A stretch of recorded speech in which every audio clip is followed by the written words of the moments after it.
palabra de Dios, predíquenos en esta mañana en el nombre de Jesús. Aleluya. Gloria al Señor. Si puede abrir su audio, hermano, gloria al Señor. Aleluya.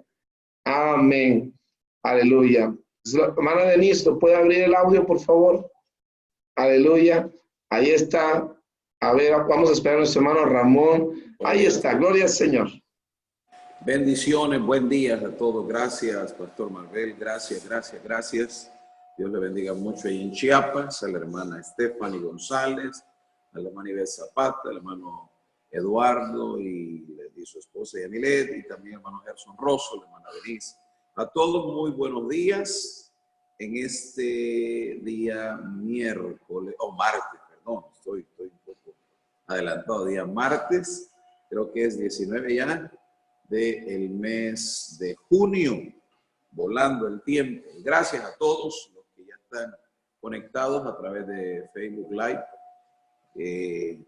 Y es una bendición poder compartir con ustedes, muy grata, en esta mañana de bendición para todos y cada uno. Quiero compartir un tema que se llama Viviendo en Plenitud. En plenitud. Vamos a hablar de la plenitud en este día. Yo quiero apoyarme en dos versos de la Biblia. En el primer libro de Reyes, capítulo 17, verso 1, verso 1, y en el Salmos 16, 11, dice la palabra del Señor en el primer libro de Reyes 17, 1. Entonces Elías Tisbita, que era de los moradores de Galaad, dijo a Acab: vive Jehová, Dios de Israel, en cuya presencia estoy, que no habrá lluvia ni rocío en estos años, sino por mi palabra. Oiga esto, sino por mi palabra. Eso dijo Elías a Acab, rey de Israel. En el Salmo 16, verso 11, dice la Escritura: me mostrarás las sendas de la senda de la vida. En tu presencia hay plenitud de gozo y delicias a tu diestra. Vuelvo y leo, dice: me mostrarás la senda de la vida. En tu presencia hay plenitud de gozo, delicia a tu diestra para siempre. Queremos hablar de la plenitud basado en estas dos escrituras que hemos tomado por referencia para ilustrar algo de la palabra del Señor. Elías es, considero yo, uno de los personajes más emblemáticos de la Biblia y también más enigmáticos de la Biblia. Elías surge, irrumpe en el panorama bíblico de repente, y así como también de repente irrumpe en el panorama bíblico, su manera de salir de este mundo fue también algo extraordinario, algo sorprendente, algo que no ha tenido precedentes en la historia de la humanidad. Entra abruptamente y cuando sale con una gloria tremenda del escenario también de la Biblia. Pues este personaje, Elías, surge en una época de decadencia en el país de Israel, en la nación de Israel. Surge en la época de la decadencia espiritual, donde el pueblo ya había perdido su identidad espiritual. Ya la confusión había entrado aquella mezcla de religiosa, donde los cultos a Baal y a Acera estaban tomando un gran auge hasta opacar el culto al Señor.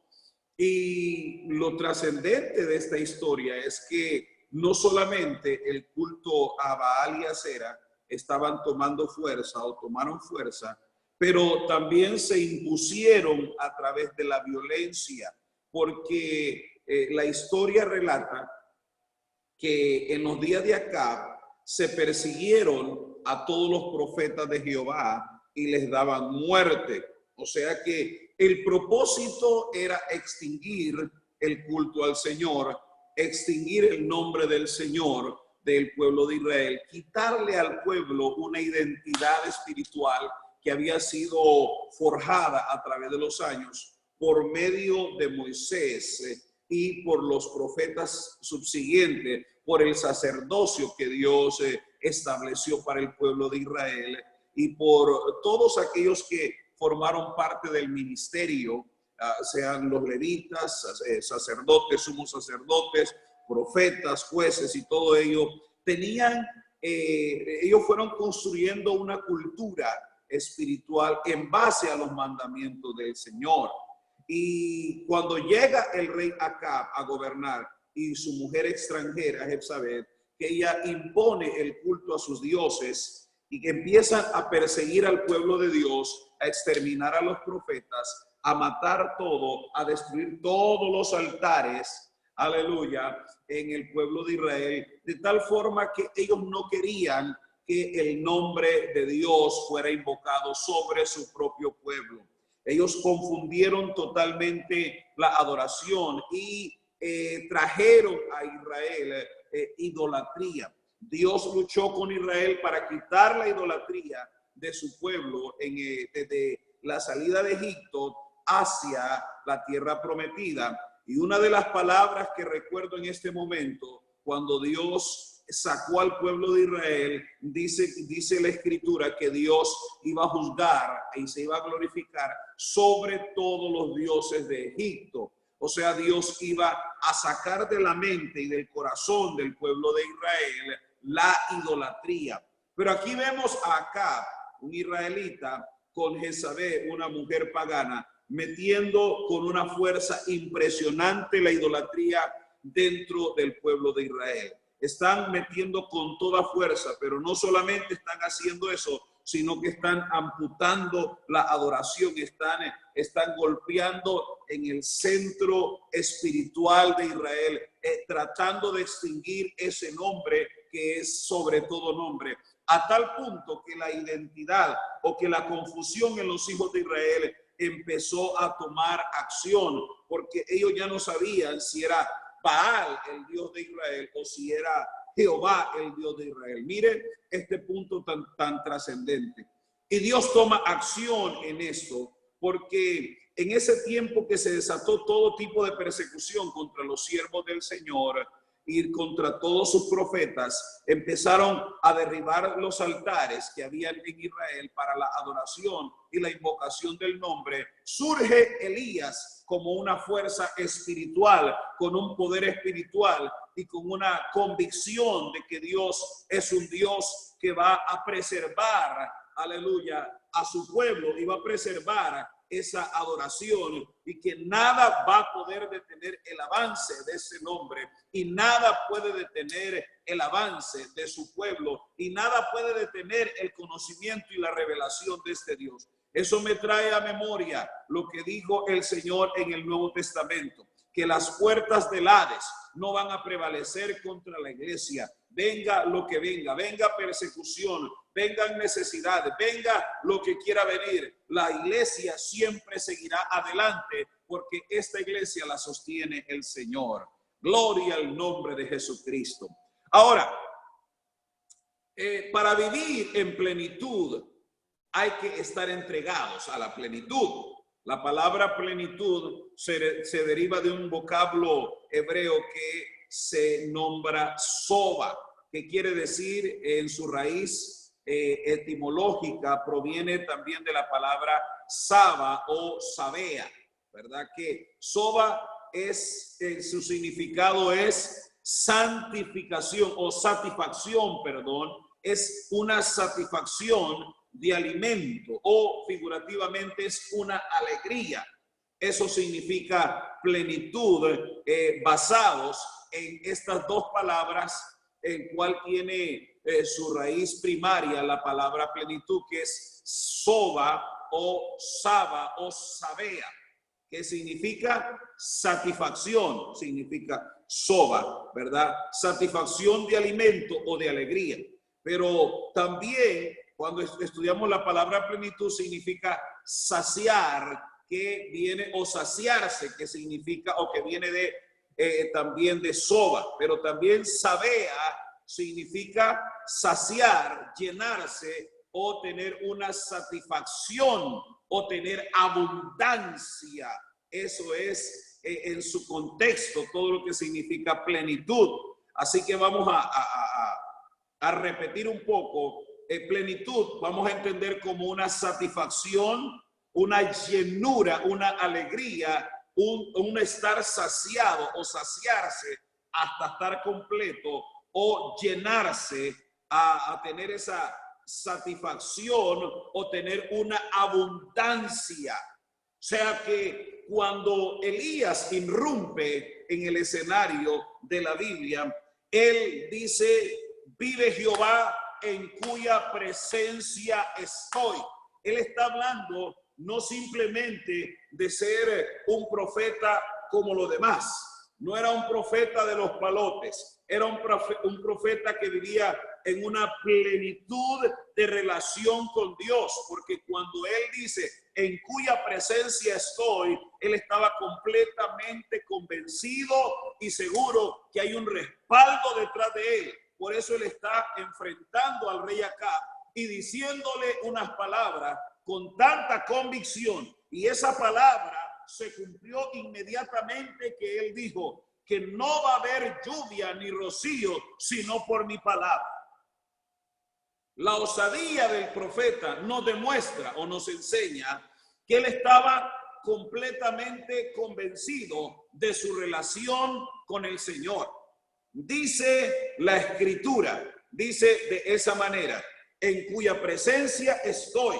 Note usted que él estaba hablando con tanta seguridad que sabía que había un respaldo para las palabras que estaba hablando en ese momento.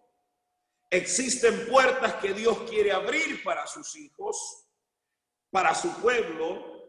Son puertas donde no existan limitaciones. Y en la posición donde se paró Elías en ese momento, no había limitación, había plenitud, había saciedad, había una satisfacción en el corazón del profeta y había un completo entendimiento en su mente de que Dios lo estaba enviando a hacer esa obra, y esa obra se iba a realizar porque Dios estaba respaldando al profeta Elías en ese momento. Esas puertas que a veces Dios abre, y como en una ocasión escuchamos que puerta que Dios abre, nadie la cierra, pero puerta que Dios cierra, nadie la puede abrir. Aleluya. Nosotros debemos entonces anhelar vivir en la presencia del Señor Jesucristo. Una de las cosas que podemos hablar de vivir en la presencia de Dios es lo que decía el salmista en el Salmo 84:1. Cuán amables son tus moradas, oh Jehová de los ejércitos. Anhela mi alma y aún ardientemente desean los atrios de Jehová. Mi corazón y mi carne cantan al Dios vivos. Salmo 84, versos 4 al 7 también dice, bienaventurados los que habitan en tu casa, perpetuamente te alabarán. Bienaventurado el hombre que tiene en ti sus fuerzas, en cuyo corazón están tus caminos. Atravesando el valle de lágrimas, lo cambian en fuentes. Cuando la lluvia llena los estanques, irán de poder en poder. Verán a Dios en Sión. Salmo 84, verso 10 dice, porque mejor es un día en tus atrios que 1000 fuera de ellos. Escogería antes estar a las puertas de la casa de mi Dios que habitar en las moradas de maldad. Esto es cuando uno ha aprendido a tener una relación y sabe lo indispensable que es vivir una vida plena en el Señor. Sabe lo importante que es vivir una vida entregada al Señor. Sabe que es vivir una vida completamente sumergida en la presencia del Señor. Sabe lo importante que es tener a Dios como respaldo en nuestra chequera de fe. Que cuando su nombre está escrito, está autorizando nuestros beneficios espirituales, no hay nadie que pueda detener a un hijo de Dios que esté en la plenitud de vida cristiana, que esté lleno de la presencia de Dios. Vivir en la presencia de Dios es tan importante, hermanos queridos. a solamente decir, yo estoy en la presencia del Señor o siento la presencia de Dios. No, cuando decimos siento la presencia de Dios, tenemos que saber que hay un respaldo, que todo lo que nosotros estemos haciendo viene respaldado por el Señor mismo, que el Espíritu Santo toma acción en nuestra vida y nos empodera. No solamente tenemos un poder, sino que nos lleva de un nivel a otro nivel. Dice la Escritura que vamos a ir de poder en poder hasta ver la gloria de Dios. No es lo mismo estar ungido, amén, por Dios, que estar en la presencia y que estemos bajo la gloria del Señor. La unción nos autoriza a hacer algo, pero la gloria de Dios hace todo lo que nosotros no podemos hacer. Entonces, para vivir una vida en plenitud y estar en la plenitud espiritual y estar en plenitud de gozo y estar en la plenitud de la presencia del Señor, tenemos que saber que necesitamos plenitud de oración y de entrega y vivir sumergidos en esa presencia divina, porque en su presencia hay plenitud de gozo y hay delicias a su diestra. Aleluya. Hay poder en el nombre del Señor Jesucristo. Hay poder en el nombre del Señor Jesús. ¿Qué sucede cuando vivimos en la presencia de Dios? Dios nos revela. Dios nos revela sus planes. Cuando nosotros estamos en la plenitud, en la presencia de Dios, cuando aprendemos a vivir en la presencia del Señor, cuando cultivamos con tanta vehemencia la vida espiritual, entonces vamos a estar en la presencia del Señor y nuestras palabras tendrán el respaldo y el sello divino. Aleluya. Alguien va a decir gloria a Dios por ahí. Puedes hablar con certeza lo que Dios te reveló en secreto. Va a ser manifiesto en público porque eres el representante de Dios para los demás hombres. Cuando estamos o cuando vivimos en la plenitud de la presencia del Señor, Dios nos respalda de tal manera que la gente ve a Dios en nuestras vidas. La gente puede saber que nosotros estamos en esa presencia, que hemos estado con Dios, que nuestro rostro se va a iluminar por la gracia, que va a haber una aura divina a nuestro alrededor y que esas palabras van a ir con tanta potencia. Oh, cómo siento yo, aleluya, como el pueblo de Israel cuando Moisés venía de la montaña de estar en la presencia de Dios, dice que nadie podía ver su rostro porque su rostro resplandecía, ¿sabe? Después de haber estado 40 días en la presencia del Señor, el rostro de Moisés venía iluminado, la gloria de Dios se reflejaba en su rostro, sus palabras eran la palabra de Dios y Dios hacía a través de Moisés grandes señales y prodigios por un hombre que siempre estaba en la presencia del Señor. Y Dios anhelaba estar con Moisés y Moisés anhelaba estar con Dios, porque cada vez que Moisés se acercaba al tabernáculo, Dios mismo descendía en la nube y estaba ahí con Moisés. Y cuando Moisés salía del tabernáculo, Dios se levantaba de ese lugar. Eso significa que entre los dos, entre Dios y Moisés, había una comunión plena y completa. Y la Biblia dice que no había como Moisés, que tuvo una relación tan cercana con Dios, que Dios hablaba con él cara a cara. Dios tenía a su siervo Moisés como un fiel servidor y no le negaba su presencia, no le negaba su gloria, no le negaba estar con él. Cuando Moisés quería estar con Dios, Dios también quería comunicarle algo a Moisés, porque era un hombre entregado, con una pasión sorprendente por la obra de Dios, con un amor, con una intercesión continua por el pueblo de Dios, con una vida apasionada por el pueblo de Dios y por la obra de Dios. Él quería que Dios siempre anduviera con él. Él decía, no nos saques de este lugar si no vas con nosotros. Él tenía la confianza de decirle a Dios, si vas a cortar este pueblo, córtame a mí primero. Y él se ponía entre Dios y el pueblo para que Dios beneficiara al pueblo. Cuánto anhelamos, cuánto deseamos tener la estatura y la catadura de Moisés y Elías. hombres apasionados por la obra de Dios, hombres llenos del poder de Dios, hombres deseosos de ver cambios y transformación en el mundo y en su pueblo, hombres que quieren que el pueblo tenga una identidad espiritual, hombres que no se vayan, aleluya, a los extremos, sino que se mantengan en la brecha, parados delante de Dios para interceder por el pueblo pecador, para edificar de nuevos altares, para poner holocausto, para que el fuego descienda del cielo y comience a quemar sacrificios, aleluya, y que el pueblo comience a tener una identidad y que comiencen a gritar: Jehová es Dios, Jehová es Dios. Pero en este tiempo que la gente empiece a decir: Jesús es Dios, Jesús es Dios, Jesús es Dios, Jesús es Dios. Aleluya.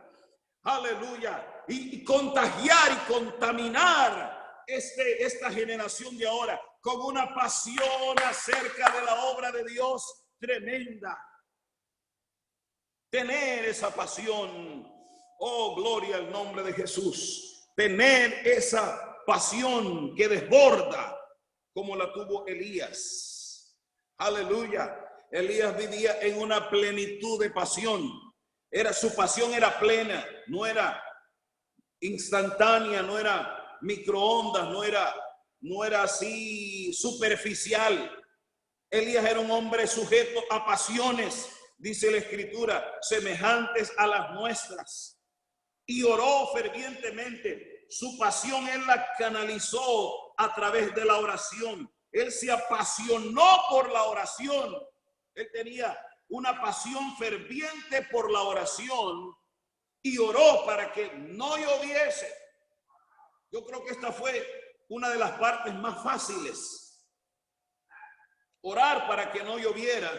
Simplemente tuvo que declarar: no va a llover por mi palabra y va a llover también por mi palabra. Oiga, qué tremenda bendición Dios delegó, o qué tremendo poder Dios delegó en Elías. Que su palabra era capaz de cerrar los cielos y era también capaz de abrir los cielos. ¡Qué respaldo tan poderoso! Yo creo que nosotros no vamos a hacer eso el día de hoy, porque no hay necesidad de cerrar los cielos o abrirlos. Pero cada uno tiene un mandamiento expreso, cada uno tiene una función o una misión dada de parte de Dios para hacer algo específico en este mundo, porque todos estamos con un propósito. La palabra pasión es de origen, o el origen de la palabra pasión se deriva del latín patio, y esta es a su vez, se desprende del verbo patio, patior, que significa padecer, sufrir o tolerar. Él tenía un padecimiento. O sea, cuando usted está apasionado es porque siente en sus entrañas el dolor por algo, y usted enfoca esa pasión y comienza a visualizar nada más eso, lo que usted anhela ver convertido, transformado, y se enfoca, se apasiona, se entrega, lo sufre, lo siente, lo vive, se desgarra por dentro por verlo. Esa es una pasión. Aleluya. Se apasiona, sufre y se entrega a aquello de tal manera que se vuelve una emoción fuerte. Aleluya. Se define como un sentimiento muy fuerte hacia una persona, un tema, una idea o un objeto. En ese ir o ese devenir de la vida, cuando Elías vio toda la podredumbre de Israel, se llenó de esa pasión y él dijo: hay que orar por esta nación, hay que orar por este pueblo. Han derribado los altares, están matando a los profetas, hay una decadencia, hay destrucción, hay maldad. Oh, los jóvenes se están yendo a las drogas, las jovencitas se están prostituyendo, los jóvenes se están llenando de homosexualismo. Aleluya, están cayendo en las garras del alcohol, la discoteca los está atrapando, la música está haciendo perversión para nuestros jóvenes, las drogas están a la orden del día, el sexo se ha vuelto tan comercial que está por todas partes. Necesitamos una pasión enfocada en la oración, y cuando oramos con tanta pasión, yo sé que Dios es capaz de abrir algo, abrir una brecha para que nosotros veamos un gran avivamiento en la iglesia del Señor, que está apasionada por la oración y ver las almas salvas. Aleluya, aleluya, aleluya. Necesitamos enfocar ese sufrimiento, ese sentimiento que llevamos por dentro. No solo basta decir cómo se están perdiendo los jóvenes, cómo se están perdiendo las mujeres. Está lleno de homosexualismo el mundo. Está lleno de... No hace falta algo más que decir o que quejarnos por lo que estamos viendo. Es necesario sentir ese dolor, interiorizarlo, sufrirlo y apasionarnos por la oración, por el clamor y la intercesión, y mandar y decirle al Señor: manda avivamiento a esta ciudad, manda avivamiento a este país, despierta a los hombres, despierta a las mujeres, despierta a los jóvenes que se apasionen por una vida espiritual y comiencen a entrar en una plenitud de relación con Dios, que no sean relaciones superficiales, que no sean relaciones por encima, que no sean relaciones de domingo, sino relaciones del día a día, mañana y tarde. Oración, palabra, búsqueda, ayuno. Apasionémonos por la obra del Señor Jesús. Aleluya, aleluya, aleluya. Hola, vosotros. En el nombre del Señor, yo siento pasión, siento esa emoción interna, siento ese sentimiento, siento un deseo, siento una impotencia. Oh, cuántas cosas hay, pero no estamos yendo de poder en poder. Tal vez hemos radicado en un solo poder. En el principio recibimos el Espíritu Santo, hablamos en lenguas y ya no más nada. Aleluya. Pero la Biblia dice que tenemos que ir de poder en poder. Tenemos que llenar esos estanques. Tenemos que hacer una fuente. Aleluya. Tal vez con nuestras lágrimas es posible, pero Dios tiene que ver nuestra redoma. Dios tiene que ver nuestras lágrimas cuando estamos de rodillas, bañados de lágrimas, Él sintiendo el dolor, o nosotros sintiendo el dolor de la cruz y diciendo: Señor, salva a esta generación. Salve esta generación. Wow. Oh, Dios mío, en el nombre de Jesucristo. Él tenía una plenitud de oración. ¿Cómo podemos describir esto? ¿O cómo podemos asociarlo bien? ¿Cuál fue la razón que Elías dijo: vuelve 7 veces? El número 7 implica plenitud. Cuando subió a la cumbre del monte para orar, y creo que fue el Monte Carmelo, que significa, tiene un significado el Monte Carmelo, no recuerdo, creo que significa fructífero el Monte Carmelo, pero él subió a la cumbre del Carmelo a orar, al monte fructífero, al monte de la bendición. Subió a orar, y no solo oró una vez, hubo resistencia, porque hermanos, cuando estamos en un proyecto espiritual hay resistencia. La oposición viene y no podemos quedarnos tranquilos con solo una vez. Tenemos que buscar la plenitud de oración en nuestra vida. Aló. Tenemos que llegar a la plenitud. Y la Escritura dice que cuando subió al monte a orar, Elías vivía en esa presencia de Dios, vivía en esa plenitud. Le dijo a su siervo: amén, ¿ves algo? No. Le dijo: vuelve 7 veces. En otras palabras, yo no me levanto de este lugar. Aleluya. Hasta que esta oración sea contestada. Los historiadores relatan de que la posición de oración de Elías era una posición bien particular, porque era una posición de parto. Era una posición de parto. Tenía que orar y orar, orar hasta dar a luz un avivamiento, hasta dar a luz. Era una posición como que era una mujer dando a luz algo.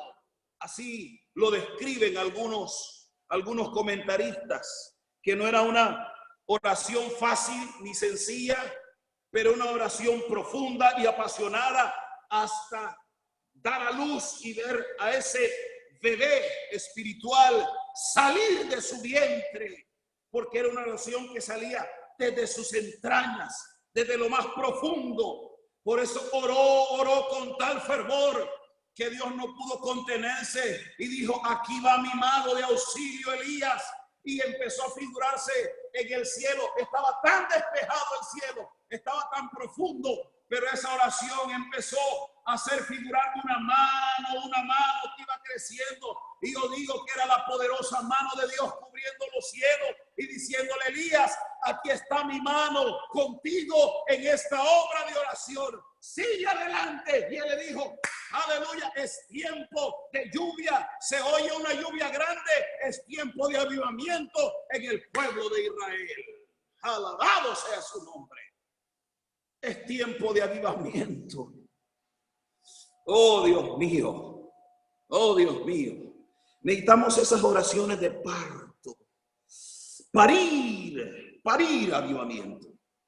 Necesitamos sentir eso que se nos conmueve. Ya no basta señalar el mal, es combatir el mal. ¿Con qué, pastor? Las armas de nuestra milicia no son carnales, son poderosas en Dios para la destrucción de fortalezas.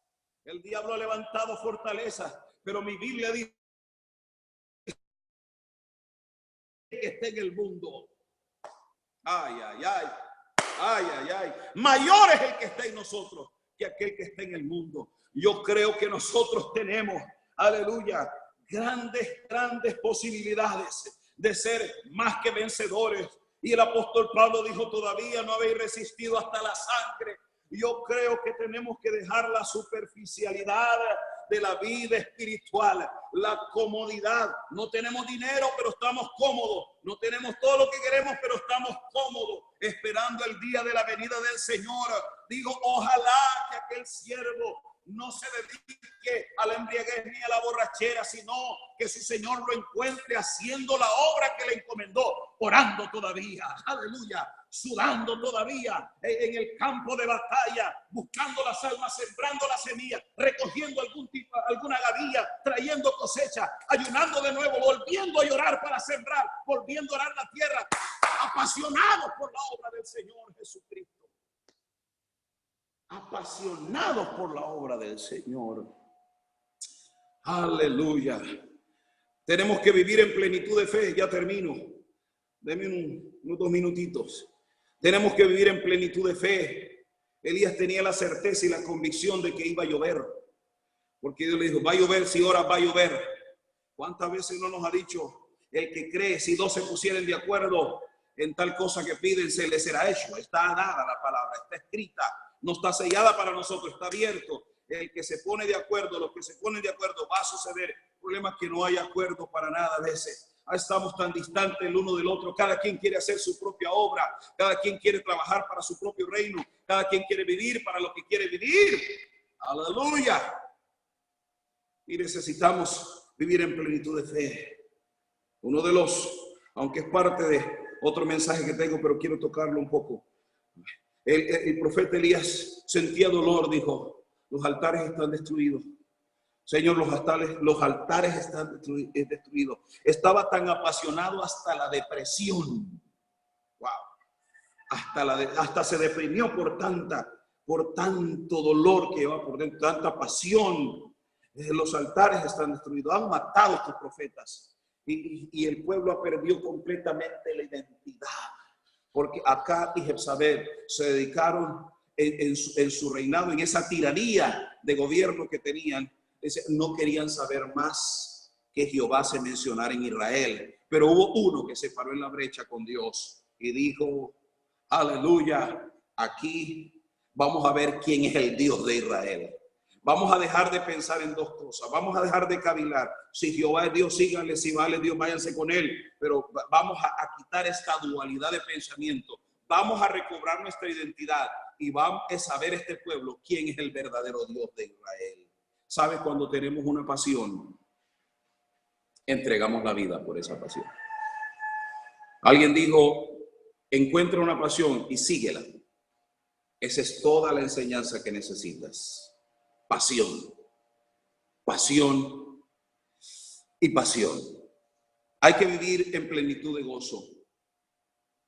Gozo es alegría del ánimo, sentimiento de complacencia. ¿Sabe que Dios siente gozo? Cierro aquí. La Escritura dice que en su presencia hay plenitud de gozo. El Señor dijo, entra en el gozo del Señor. El sacerdote Edra dijo, porque el gozo de Jehová nuestra fortaleza es. O sea, cuando Dios se goza de ti y de mí, dice estas palabras, este es mi Hijo amado, en quien tengo complacencia. Eso significa Dios está lleno, está gozoso. Y cuando Dios está gozoso, agarrémonos, porque las puertas de los cielos, las ventanas de los cielos están abiertas para los hijos de Dios. Y alguien, yo creo que podemos decir, el gozo del Señor, no es tu gozo, no es mi gozo, es el gozo del Señor, es nuestra fortaleza. Cuando Dios está gozoso, está contento contigo y conmigo, su mano de misericordia está con nosotros. Gloria a Dios, podría decir más, pero le bajamos un poco, porque mi pregunta final es, ¿estamos viviendo este evangelio en plenitud? Les dejo la pregunta para que reflexionemos. ¿Estamos viviendo este evangelio en plenitud o lo estamos viviendo superficialmente?